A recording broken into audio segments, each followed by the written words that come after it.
Buenos días. Creo que el privilegio de estar en medio de una congregación de personas redimidas por Jesucristo cantándole al Señor es tal vez uno de las previstas más cercanas que tenemos a lo que experimentaremos en el cielo. Y es un gozo y un privilegio que el Señor nos permita cantarle y alabarle con bocas que realmente no siempre están diciendo cosas buenas y luego con esa misma boca exaltándole a Él. Pero es un privilegio que solo podemos hacer porque Jesucristo nos permite hacerlo. Hermanos, el día de hoy les pido que me acompañen a Marcos capítulo 13 y vamos a estar considerando desde el versículo 24 al versículo 31. Como saben, hemos llevado varias semanas estudiando las señales del fin de los tiempos y una doctrina particular llamada la escatología, que habla del estudio de lo que sucederá al final de los tiempos, y por supuesto hemos tenido que analizar bastante acerca de la profecía, y particularmente hemos estado varias semanas en Marcos capítulo 13 estudiando lo que el Señor Jesucristo dice de lo que sucederá al final del tiempo, al menos del tiempo como lo conocemos. Y miren, la escatología es un tema donde hay diferentes posturas. Hay personas que piensan diferente a lo que nosotros pensamos. Hay otros pastores que son hermanos fieles y tienen perspectivas diferentes a la nuestra. Pero miren, hay hombres que creen cosas muy diferentes en cuanto, por ejemplo, lo que hemos estudiado en Marcos capítulo 13, pero siguen siendo hombres que yo admiro y que yo respeto y que quiero personalmente. Comúnmente las diferencias que tenemos con otros hermanos es con respecto al tiempo, dónde ubicamos estos eventos. ¿Es algo que sucedió en el pasado? ¿Es algo que está por suceder en el futuro? ¿O algunos tienen alguna perspectiva de que simplemente estos son momentos cíclicos que van sucediendo una y otra vez en la historia de la humanidad? Por supuesto, ustedes saben, como lo hemos estado estudiando, que tenemos una perspectiva acerca de estas profecías, de que aún están por cumplirse, de que aún faltan varios eventos proféticos, particularmente con la nación de Israel, pero también para toda la humanidad, y es lo que hemos estado hablando en las anteriores semanas. Pero miren, hay algo muy particular. A pesar de que hay hermanos que tienen perspectivas diferentes acerca de dónde ubicamos esto en la escala del tiempo, pues todos los cristianos fieles, yo me aseguraría decir que estamos de acuerdo en algo acerca de la escatología. Hay algo que nos une como hermanos, y es que estamos seguros de que Jesucristo regresará por segunda vez de manera corporal a esta tierra. Y eso nos une.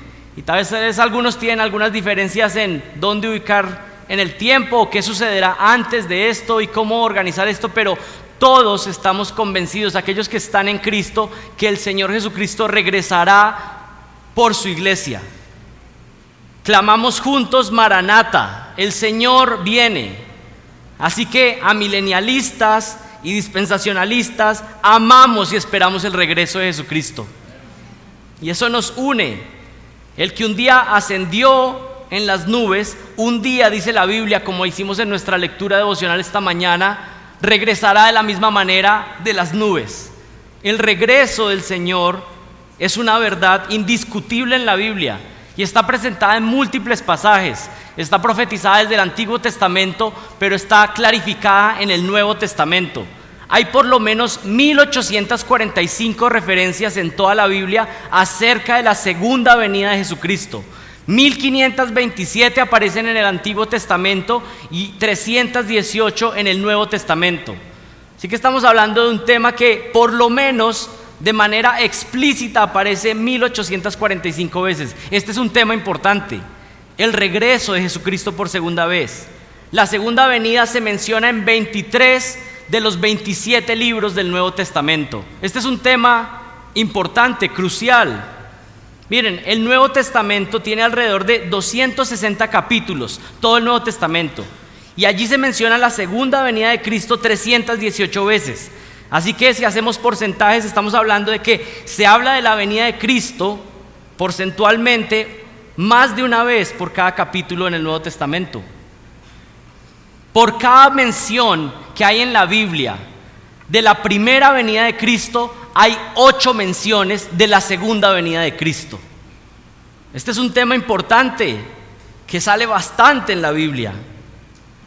Miren, vamos a leer Marcos 13 del 24 al 31 y vamos a pedirle al Señor que nos permita comprender la importancia de la segunda venida de Cristo y cómo esto transforma nuestras vidas. Dice así Marcos 13 del 24 en adelante: pero en aquellos días, después de esa tribulación, el sol se oscurecerá y la luna no dará su luz. Las estrellas irán cayendo del cielo y las potencias que están en los cielos serán sacudidas. Entonces verán al Hijo del Hombre que viene en las nubes con gran poder y con gloria. Entonces enviará a los ángeles y reunirá a sus escogidos de los 4 vientos, desde el extremo de la tierra hasta el extremo del cielo. De la higuera aprended la parábola. Cuando su rama ya se pone tierna y echa las hojas, sabéis que el verano está cerca. Así también vosotros, cuando veáis que sucedan estas cosas, sabed que Él está cerca, a las puertas. En verdad os digo que no pasará esta generación hasta que todo esto suceda. El cielo y la tierra pasarán, mas mis palabras no pasarán. Pero de aquel día o de aquella hora nadie sabe, ni siquiera los ángeles que están en el cielo, ni el Hijo, sino solamente el Padre. Oremos. Padre, te damos gracias por tu bondad una vez más. Y así como el Señor Jesucristo un día oró, hoy oramos junto con Él. Santifícanos en tu verdad. Tu palabra es verdad. Señor, tu palabra es una fuente de agua viva que nos limpia, que nos purifica, que nos da vida. Te suplicamos que tu palabra, Señor, cumpla ese propósito hoy. Señor, a veces ni siquiera entendemos cómo tu palabra puede santificarnos. O a veces leemos temas como lo que pasará en el final de los tiempos y decimos, no sé cómo esto se relaciona a mi vida. Pero así como no entendemos cada que nos comemos un plato de comida, cómo ese plato de comida nutre todo nuestro cuerpo, a veces tampoco entendemos cómo toda tu palabra nos está nutriendo y fortaleciendo espiritualmente. Pero estamos convencidos que así es. Porque hasta la iota más pequeña es necesaria para nuestra santificación, es necesaria para nuestra vida. Así que te suplicamos que hoy nos des atención, que podamos prestar atención con reverencia a tu palabra, porque viene de parte tuya, Señor. Que podamos mostrar humildad principalmente delante de ti. Y Señor, que abras nuestros ojos espirituales, que des luz para que podamos comprender y ser transformados a la luz de tu palabra.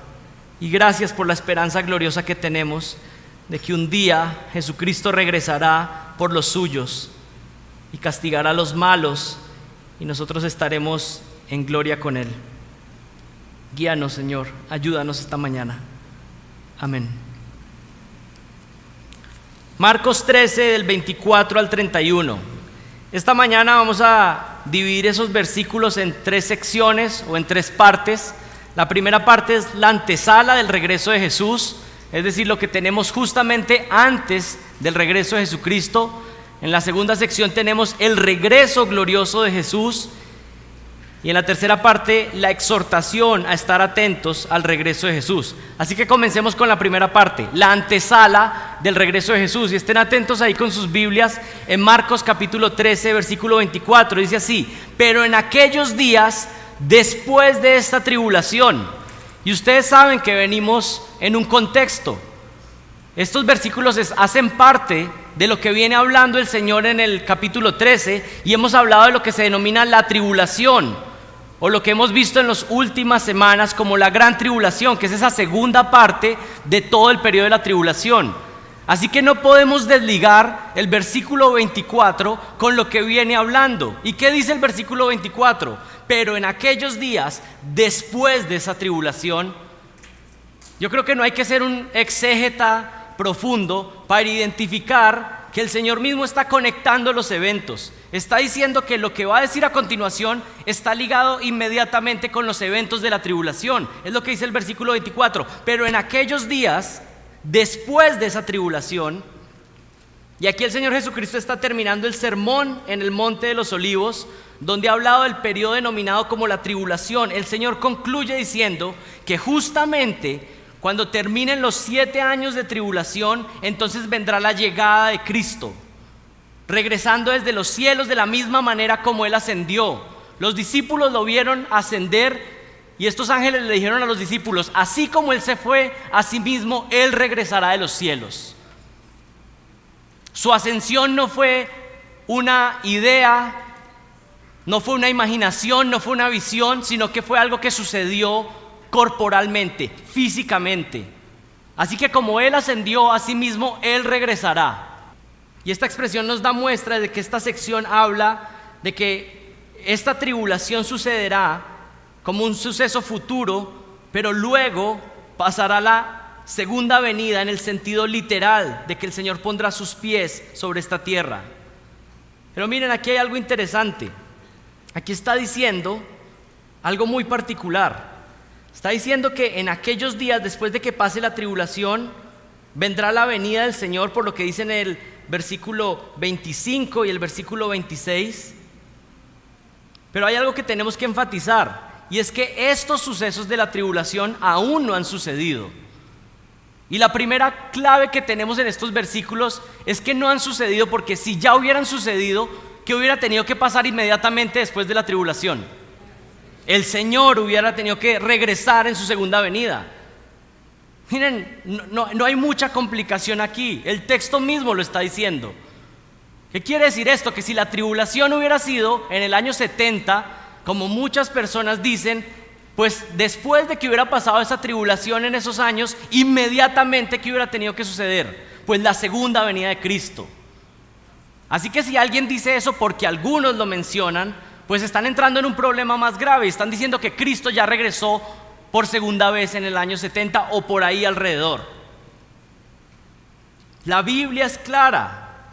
Ya hemos visto que en las semanas anteriores varias señales de que esta profecía de Marcos 13 principalmente o mayoritariamente está hablando de señales que sucederán en el futuro. Situaciones que aún no han sucedido. Y aquí tenemos una evidencia más, y es que el regreso físico de Cristo está conectado temporalmente con la tribulación. Lo que está diciendo Jesús es: inmediatamente se concluya la tribulación, o al final de la tribulación, el Hijo del Hombre hará su regreso a la tierra físicamente. Entonces, si el periodo de la tribulación descrito en Marcos 13 o en Mateo 24 hubiera sucedido en el año 70, como algunos proponen, la implicación lógica es que el regreso de Cristo ya aconteció y que Él ya vino, que no estamos esperando su segunda venida. Por supuesto, esto es incorrecto. No ha sucedido la tribulación y por supuesto tampoco ha sucedido el segundo regreso de Cristo. Miren, algunos leen Marcos 13, 24 y aún no están convencidos. Dicen: bueno, todavía no estoy convencido. Acompáñenme a Mateo capítulo 24.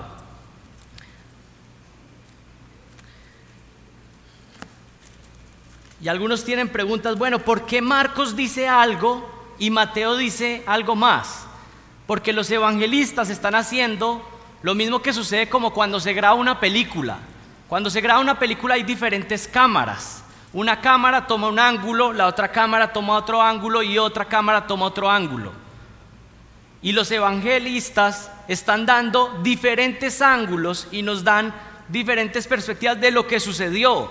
Es posible que un evangelista nos da una parte, pero el otro nos complementa con otra frase más o con otra parte que dijo. Pero es la misma escena vista desde diferentes ángulos. ¿Y qué nos dice Mateo capítulo 24, versículo 29? Miren el versículo 29, pone una palabra aún más explícita, que dice que sucederá después de la tribulación o de los eventos de la tribulación. ¿Qué dice el versículo 29? E inmediatamente después de la tribulación de aquellos días, el sol se oscurecerá, la luna no dará resplandor y las estrellas caerán del cielo y las potencias de los cielos serán conmovidas. Entonces aparecerá la señal del Hijo del Hombre en el cielo, que creemos que esa señal del Hijo del Hombre es Él mismo. Y entonces lamentarán todas las tribus de la tierra y verán al Hijo del Hombre viniendo sobre las nubes del cielo con poder y con gran gloria. ¿Qué dice el versículo 29? ¿Cuándo es el regreso de Cristo en relación con la tribulación? Inmediatamente. Inmediatamente. El texto nos está diciendo que inmediatamente se culminen los juicios predestinados para la tribulación, entonces será su regreso. Una prueba más de que esta es una profecía futura que espera su cumplimiento aún. Regresen a Marcos capítulo 13. Marcos 13 dice: pero en aquellos días, después de esa tribulación, el sol se oscurecerá y la luna no dará su luz. Y el versículo 25 dice: y las estrellas irán cayendo del cielo y las potencias que están en los cielos serán sacudidas.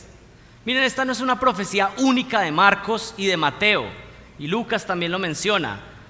Esta profecía de la segunda venida de Cristo aparece ampliamente en el Antiguo Testamento. Es más, aparece más en el Antiguo Testamento que en el Nuevo Testamento. Y necesito que estén bien atentos con sus Biblias. Acompáñenme a Zacarías 14.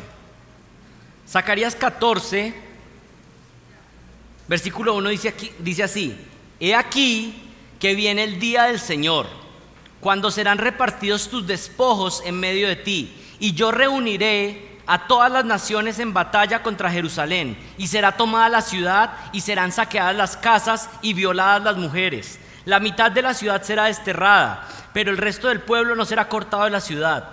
Entonces saldrá el Señor y peleará contra aquellas naciones como cuando Él peleó en el día de la batalla. Sus pies se posarán aquel día en el monte de los olivos, que está enfrente a Jerusalén al oriente, y el monte de los olivos se hendirá por el medio, de oriente a occidente, formando un enorme valle, y una mitad del monte se apartará hacia el norte y la otra mitad hacia el sur. Y huiréis al valle de mis montes, porque el valle de los montes llegará hasta la sal, y huiréis tal como viste a causa del terremoto en los días de Usías, rey de Judá. Miren lo que dice: y vendrá el Señor mi Dios y todos sus santos con él.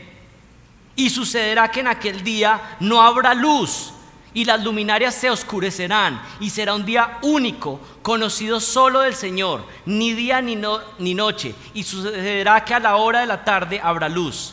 ¿Les suena similar a Marcos 13? Ahora vayan a Isaías capítulo 13, versículo 9. Isaías 13, 9. Una vez más, otro profeta en el Antiguo Testamento refiriéndose a este momento. He aquí que el día del Señor viene, cruel, con furia y ardiente ira, para convertir en desolación la tierra y exterminar de ella a sus pecadores. Pues las estrellas del cielo y sus constelaciones no destellarán su luz, y se oscurecerá el sol al salir, y la luna no irradiará su luz.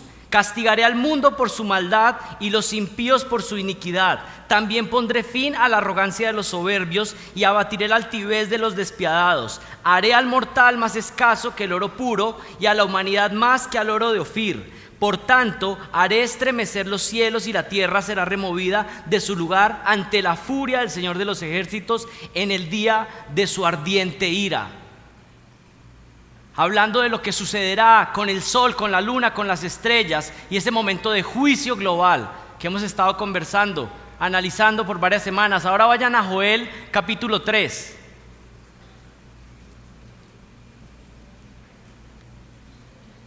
Joel 3, versículo 14.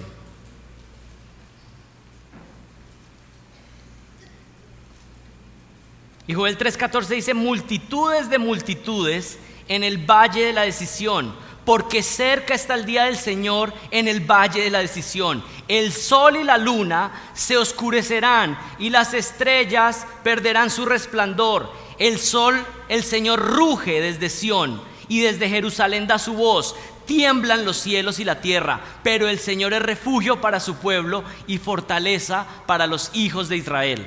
Ahora regrese a Marcos 13. Solamente les di unas referencias, pero esta profecía de lo que sucederá con la venida del Señor aparece en múltiples versículos en el Antiguo Testamento particularmente.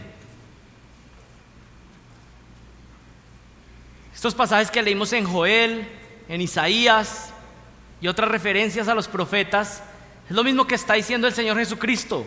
El Señor hace parte de ese linaje de los profetas y está continuando con esa profecía, con la única diferencia que esa profecía pues habla de Él mismo regresando por segunda vez. Y dice el versículo 24 en Marcos 13: pero en aquellos días, después de esa tribulación, el sol se oscurecerá y la luna no dará su luz.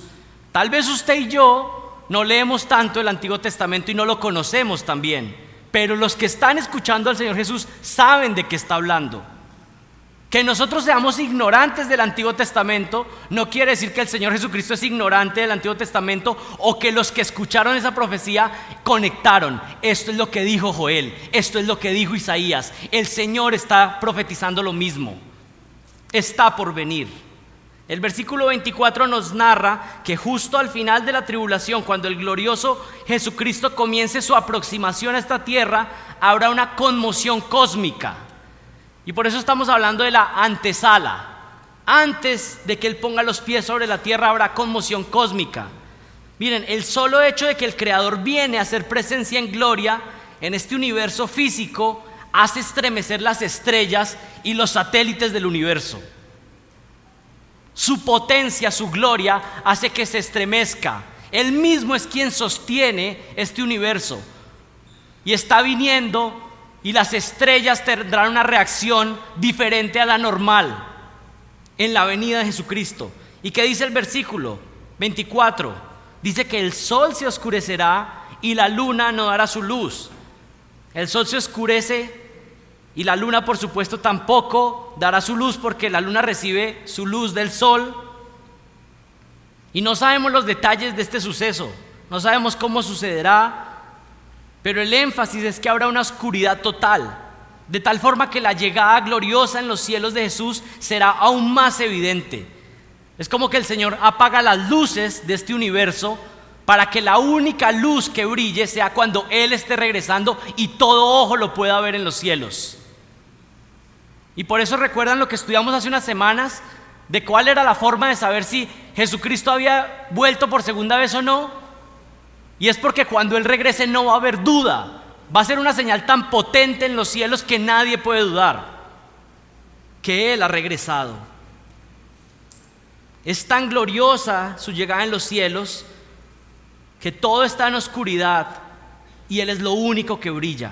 El telón de fondo es negro y su luz blanquísima de gloria resplandecerá desde el cielo y todo ojo lo verá.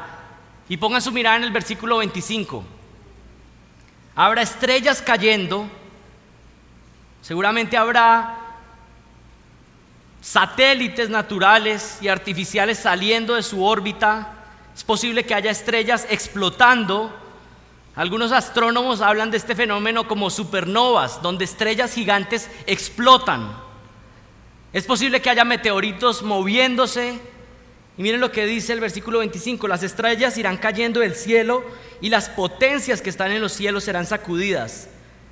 Estas potencias pueden referirse a planetas, satélites, cuerpos celestes saliendo de su ruta natural.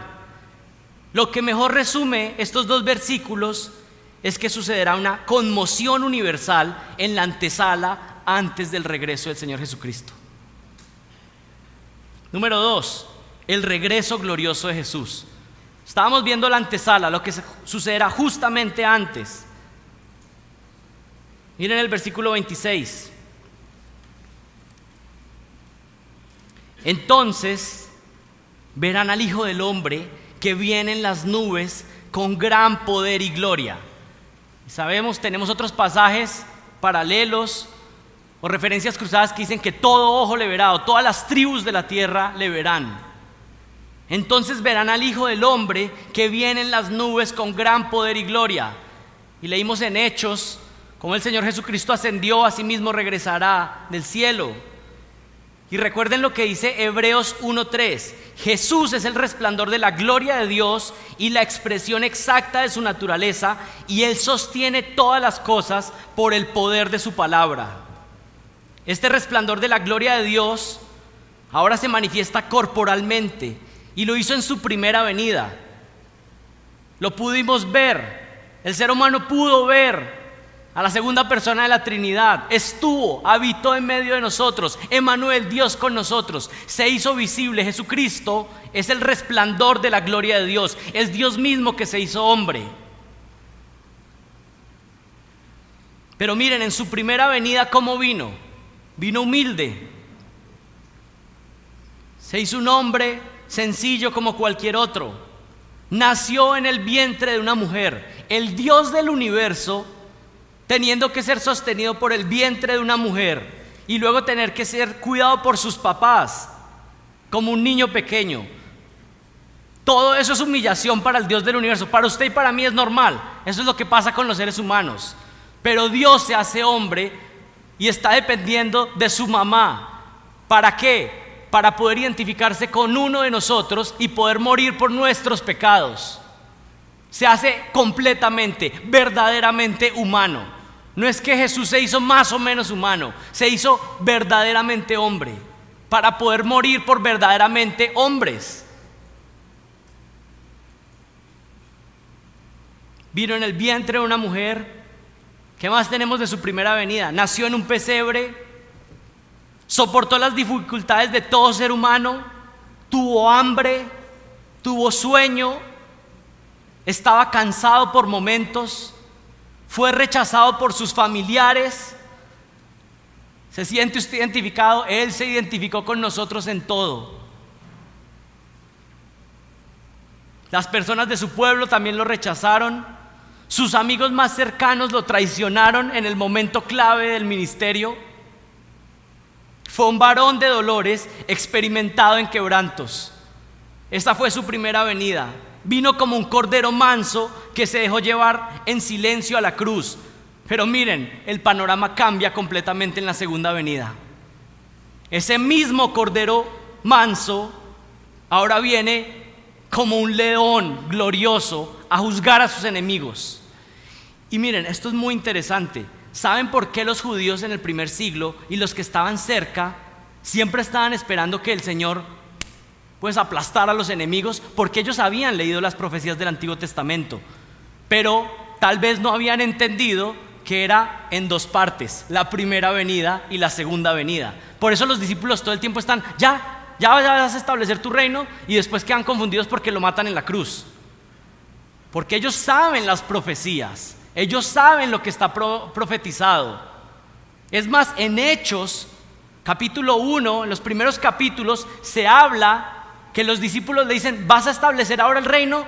Ya triunfaste en la cruz, ya resucitaste. ¿Y saben qué le dice el Señor? No le dice, no, ya está el reino establecido, es un reino espiritual. Le dice, no les corresponde a ustedes. Todavía falta que el Mesías establezca un reino terrenal en esta tierra.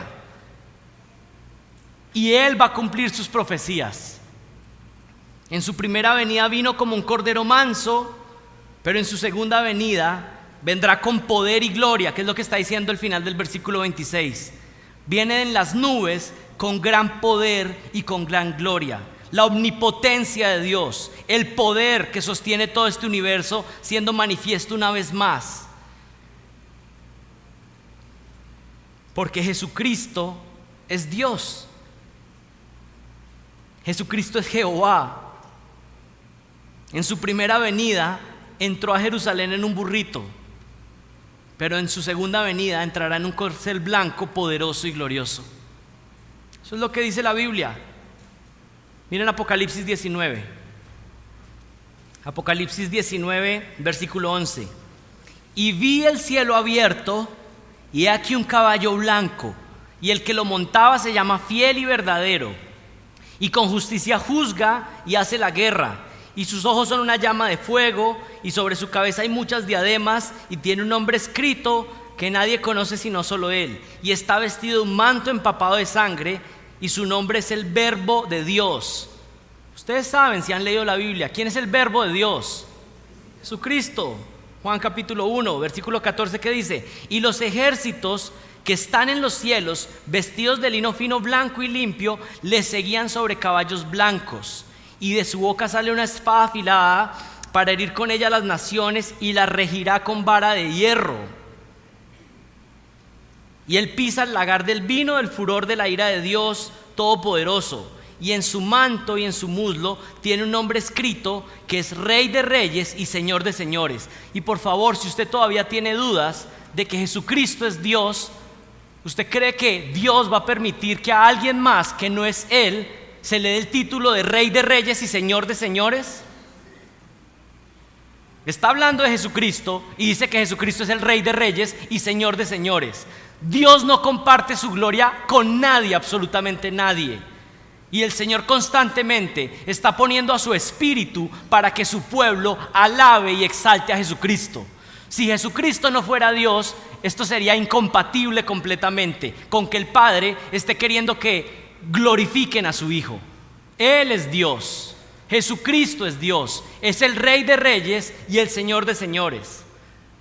Regresen a Marcos 13:26. Entonces verán al Hijo del Hombre que viene en las nubes con gran poder y gloria. Miren, hay personas que no estudian la Biblia bajo un modelo histórico, gramatical y literal, o que lo hacen, pero cuando llegan a ciertas partes de la Biblia cambian el modelo que utilizan en el resto. Es como que interpretan siempre la Biblia de manera literal. Y con literal no estoy diciendo que no hay figuras de lenguaje, que no hay metáforas, que no hay símbolos. Pero si hay una metáfora, esa metáfora significa algo. Siempre pongo el mismo ejemplo porque es el más sencillo. Llega un hijo a la casa y le dice: mamá, me estoy muriendo de hambre. Es una metáfora, es una figura de lenguaje. Está hablando, digamos, con figuras retóricas. Pero eso tiene un mensaje literal. O sea, lo que está diciendo él tiene un significado literal. ¿Qué está diciendo el niño? Tengo mucha hambre. Ese es el significado literal de esa figura del lenguaje. Ahora, esa mamá estaría entendiendo mal la comunicación con su hijo si él llega: mamá, estoy muriendo de hambre, y ella llama a una ambulancia y ya tómenle los signos vitales porque se está muriendo.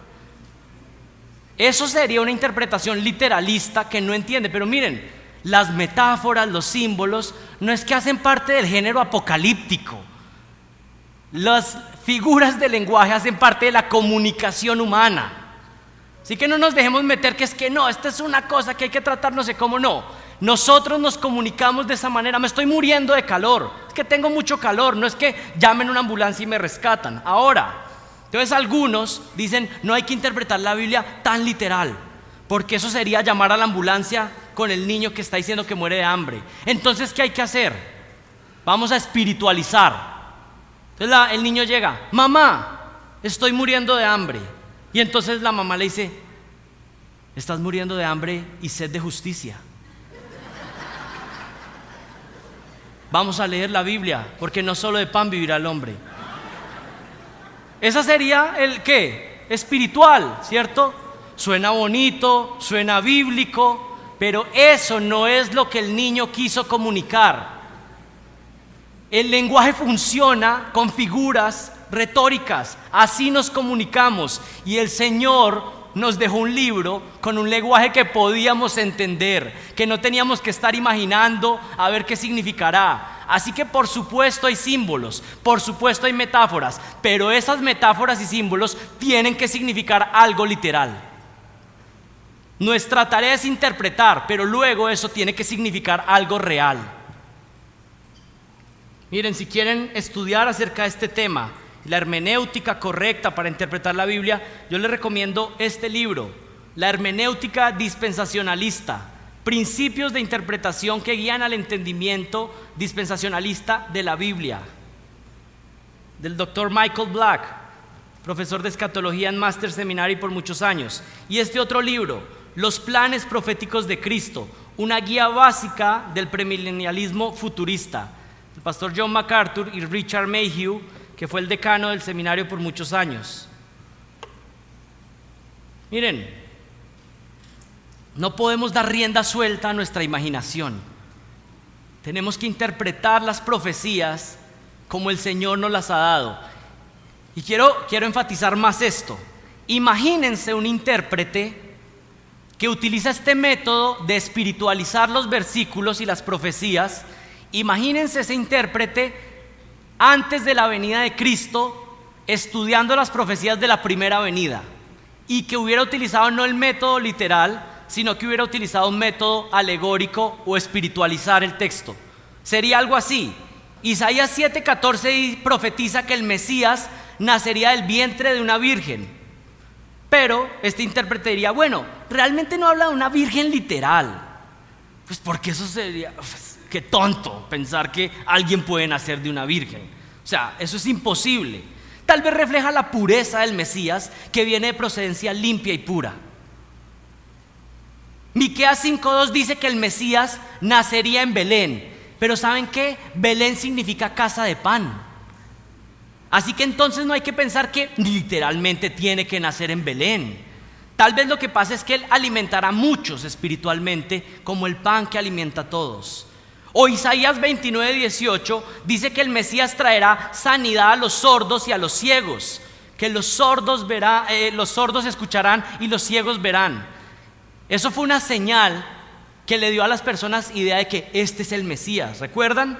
Bueno, algunos en esa época, en este caso hipotético, y por favor entiéndanme, estoy hablando de un caso hipotético, pienso que esto es incorrecto, porque algunos después al final como, el pastor no cree que Jesús nació de una virgen. No, eso sería lo malo, lo que alguien hubiera hecho mal antes, ¿sí? Imagínense que alguien escucha la profecía de que el Mesías traerá sanidad a sordos y ciegos y dice, bueno, realmente es que Él solamente abrirá los ojos espirituales y los oídos espirituales para que puedan entender el mensaje de Dios. Pues suena bonito, pero no es lo que significó el pasaje. O Zacarías 9:9 dice que Él entraría como un rey a Jerusalén montado en un pollino, que es un burrito pequeño. Imagínense, usted está ahí en el Antiguo Testamento y usted sabe que Dios va a descender desde los cielos. Pónganse, traten de transportarse sin saber lo que pasó en la primera venida, sin que ustedes tengan el Nuevo Testamento todavía, y les dicen que Dios va a entrar en un burrito pequeñito, recién nacidito.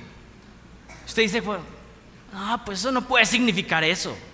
Tiene que significar otra cosa. Tal vez que Él es humilde, que siempre va a ser un hombre humilde cuando viva acá. O Isaías 53, será crucificado haciendo un sacrificio por los suyos. Alguien diría, bueno, hay símbolos en la Biblia. Debe ser que Él hará un sacrificio espiritual por muchos. Pero el Mesías, Dios mismo haciéndose hombre, muriendo, imposible. Miren, ¿cuál es el problema con esto? Que Jesucristo tomó todas las profecías de su primera venida y las cumplió literalmente.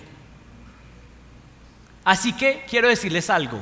Si Jesucristo cumplió las profecías de la primera venida literalmente, pues yo creo que Él va a cumplir literalmente las profecías de su segunda venida de manera literal también.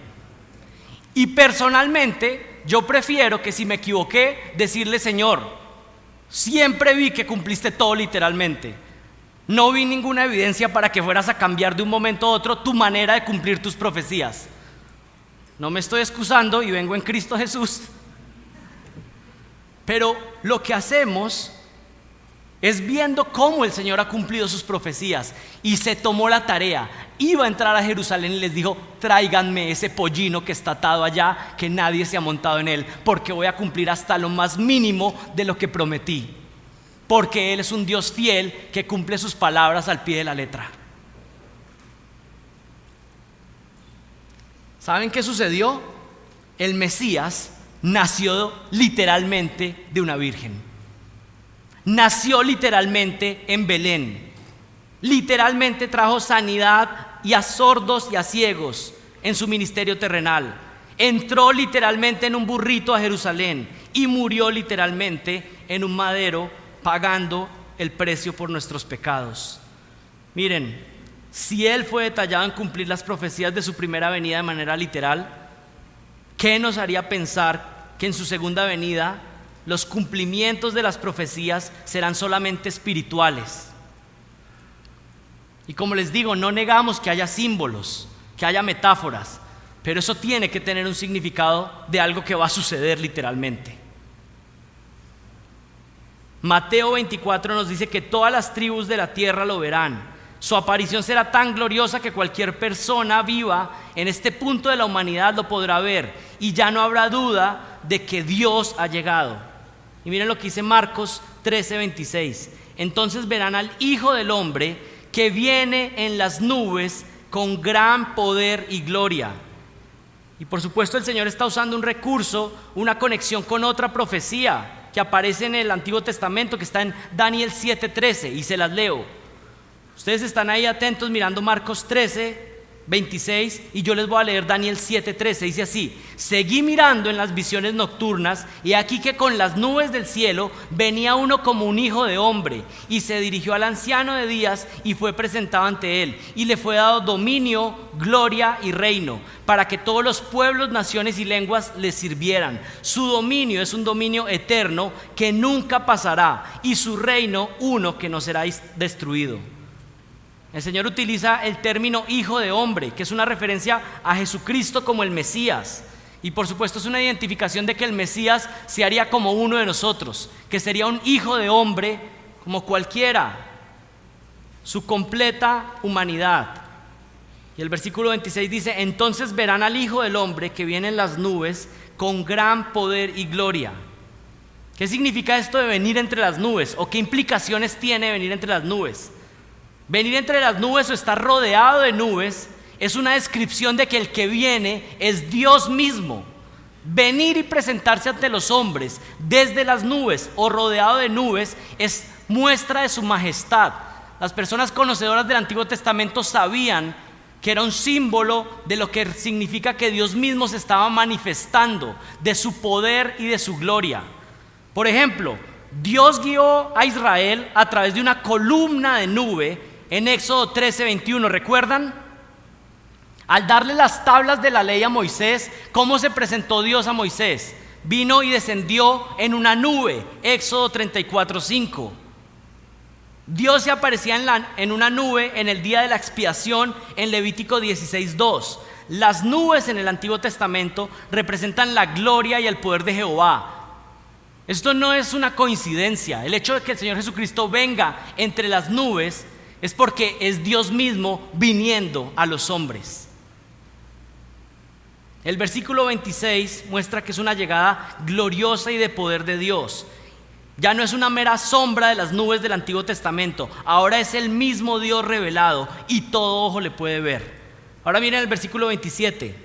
Entonces enviará a los ángeles y reunirá a sus escogidos de los cuatro vientos, desde el extremo de la tierra hasta el extremo del cielo.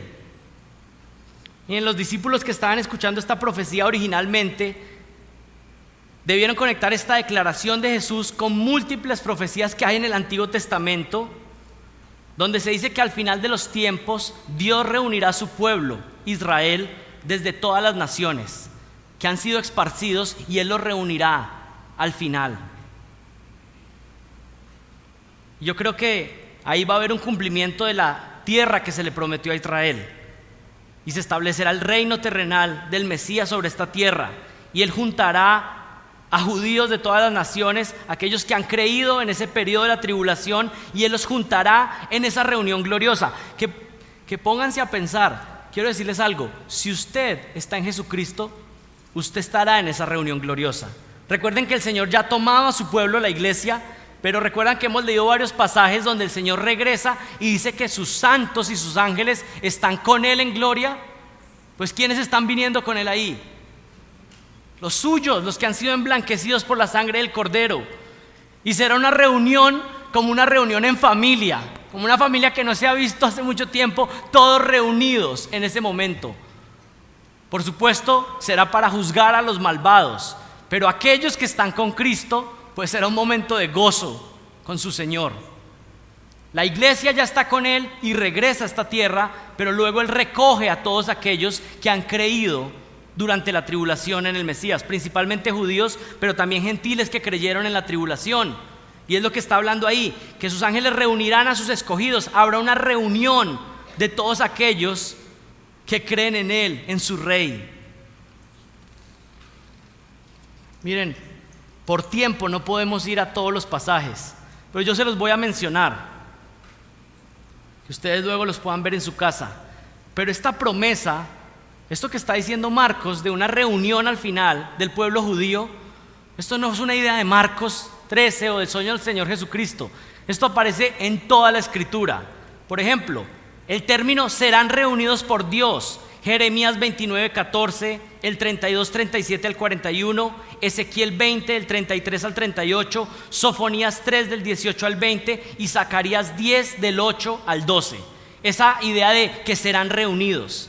Otro término, serán traídos por Dios, o Él los hará volver o los traerá. Jeremías 30, del 1 al 3, Zacarías 8, del 4 al 8. Otro término es serán juntados o agrupados por Dios. Isaías 56:8, Ezequiel 34, del 11 al 15, Miqueas 2, del 12 al 13. Y un último término, serán recogidos por Dios. Isaías 43, del 3 al 7, Jeremías 23, del 3 al 8, Ezequiel 11, del 17 al 20, del 36, el capítulo 36, del 22 al 28, el 37, del 12 al 14 y el 37, del 19 al 23. Le dije a Magda que pusiera todas las citas en el video,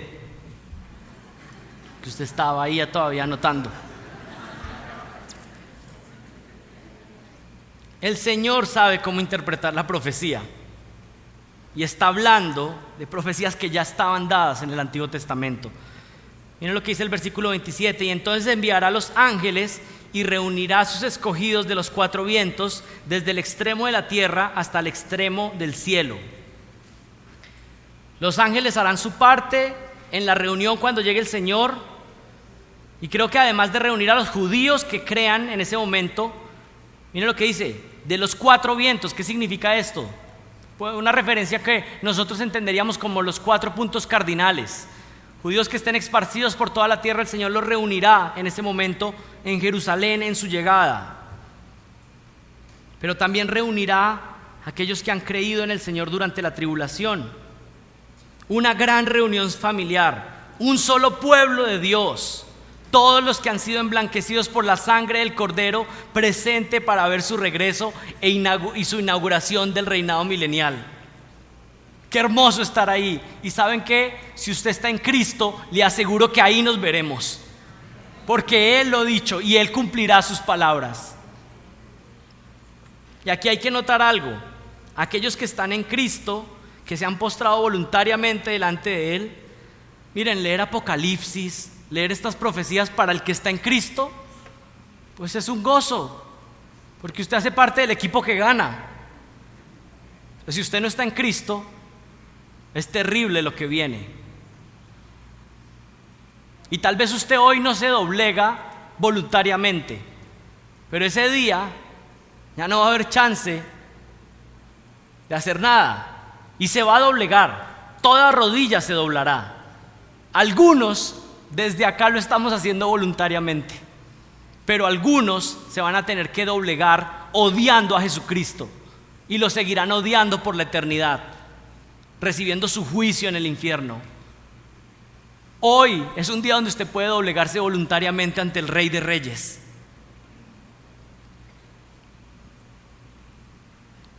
Miren lo que dice el versículo 28.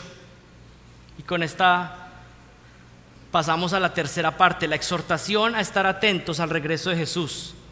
Versículo 28. De la higuera aprended la parábola. Cuando su rama ya se pone tierna y echa las hojas, sabéis que el verano está cerca. Así también vosotros, cuando veáis que suceden estas cosas, sabed que Él está cerca a las puertas.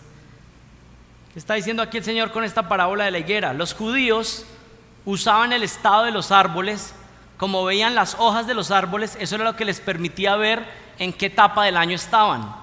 Él les dice: ustedes son conocedores, ustedes siempre están mirando las fechas del tiempo a través de los árboles. Aprendan de ese uso para que conozcan las señales, para que escuchen las señales del final de los tiempos. Miren el versículo 30. En verdad os digo que no pasará esta generación hasta que todo esto suceda. Y nuevamente aquí tenemos un indicador de que esta es una profecía futura. Y a algunos esto les confunde. El Señor les está diciendo a ellos y les dice: esta generación no pasará hasta que todo esto acontezca. Entonces algunos dicen: entonces tuvo que suceder en la generación que escuchó la profecía por primera vez. Yo creo que eso no es lo que está diciendo. Yo creo que el texto es claro. Está hablando de la generación que comience a ver esas señales, va a ser la que va a ver todos los sucesos.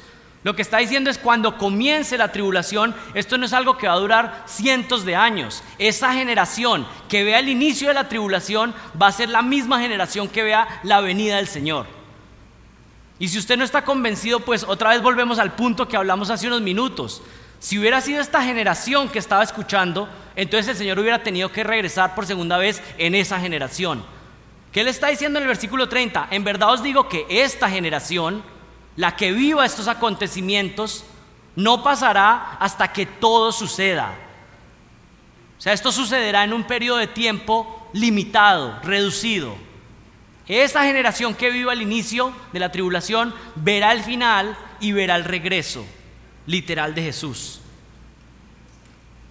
No pasará esta generación hasta que todo esto suceda. Y miren el versículo 31. El cielo y la tierra pasarán, mas mis palabras no pasarán. El Señor está dando firmeza acerca de sus profecías una vez más, diciendo que aún los cielos y la tierra experimentarán cambios, como hemos visto. En un sentido pasarán porque no volverán a ser como antes, pero la palabra de Dios es estable y no es cambiante. Y si Él profetizó algo en el Antiguo Testamento, no es que luego cambia de significado. Por supuesto tenemos más revelación, más entendimiento, pero no es que las profecías cambiaron. Si el Señor le profetizó algo a alguien, esa persona verá el cumplimiento. Y por eso es que creo que en esa reunión final muchos se levantarán y hasta ese día verán lo que esperaron toda su vida y verán que el Señor cumplió, y el Señor les va a decir: cumplí mi palabra. Está diciendo: miren, todo lo que ustedes conocen pasará, este universo será transformado, es maleable al cambio, pero mi palabra es eterna, jamás cambiará. Como lo que dice Isaías 48: sécase la hierba, marchítase la flor, mas la palabra de Dios, nuestro Dios, permanece para siempre. Versículo 31: el cielo y la tierra pasarán, mas mis palabras no pasarán. Esta es una declaración de que Dios cumplirá sus profecías de manera certera, de que si Él lo dijo, entonces sucederá. Miren, ¿cómo podemos aplicar esto a nuestras vidas? Paul Tripp dice que debemos luchar con nuestra amnesia a la eternidad. Utiliza ese término, que debemos luchar contra la amnesia a la eternidad. Yo le he puesto otro nombre: debemos luchar con nuestra amnesia escatológica.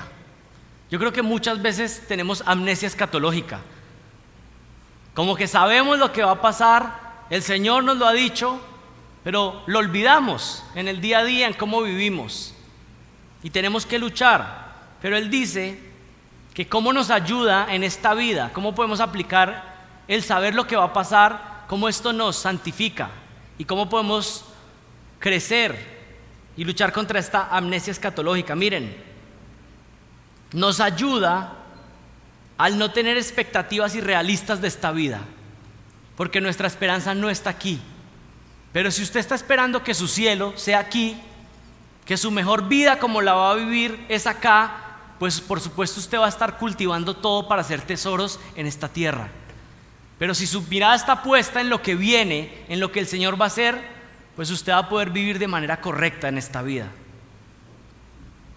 Nos ayuda a no estar demasiado centrados en nosotros mismos, el no tener amnesia escatológica, porque sabemos que Él es el Rey de Reyes.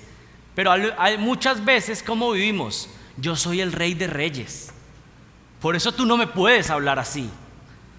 ¿Cómo te atreviste a hacer eso? Usted y yo no somos los reyes de nada. Nosotros somos esclavos del Rey de Reyes.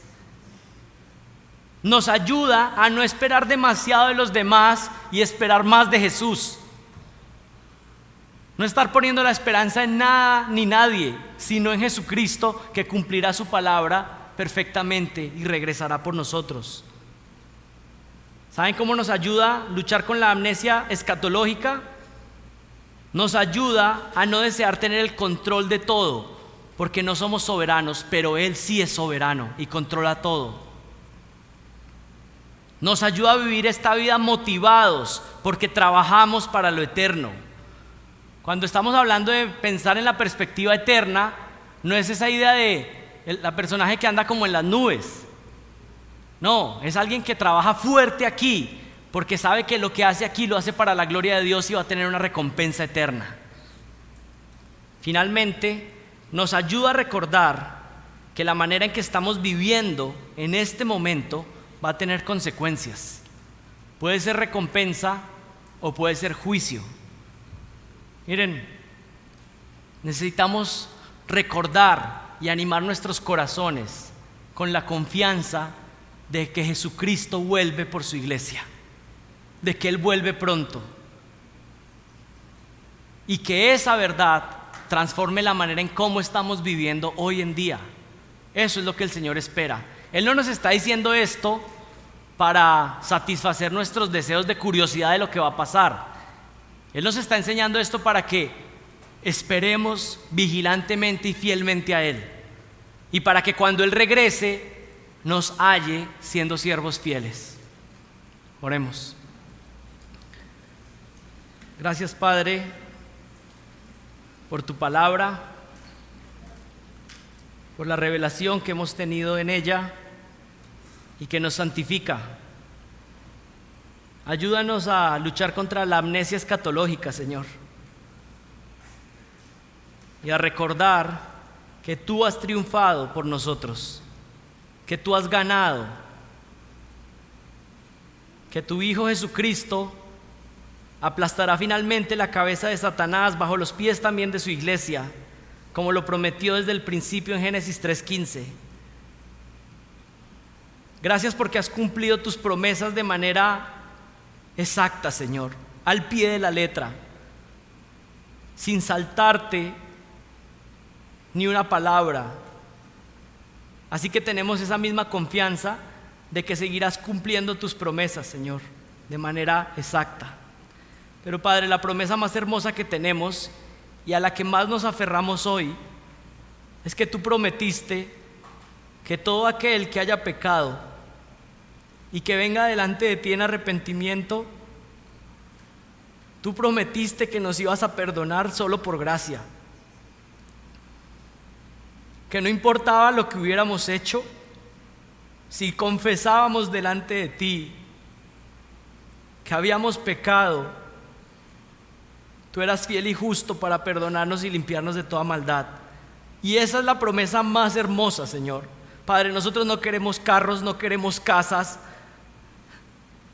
Nosotros queremos ver a Jesucristo frente a frente. Nosotros queremos encontrarnos con nuestro Señor y vivir con Él por la eternidad. Y tú prometiste que el que tuviera fe en ese evangelio, en esas promesas, tú cumplirías. Señor, hoy venimos como iglesia y no tenemos nada que presentar delante de ti, de nosotros, para que tú nos aceptes, para que tú nos perdones, para que tú nos lleves en la gloria. No tenemos nada, Señor. Lo único que tenemos para presentar es que Jesucristo murió por nosotros. Y tú has cumplido tus promesas.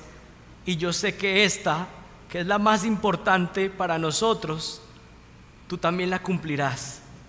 Y te doy gracias, Señor,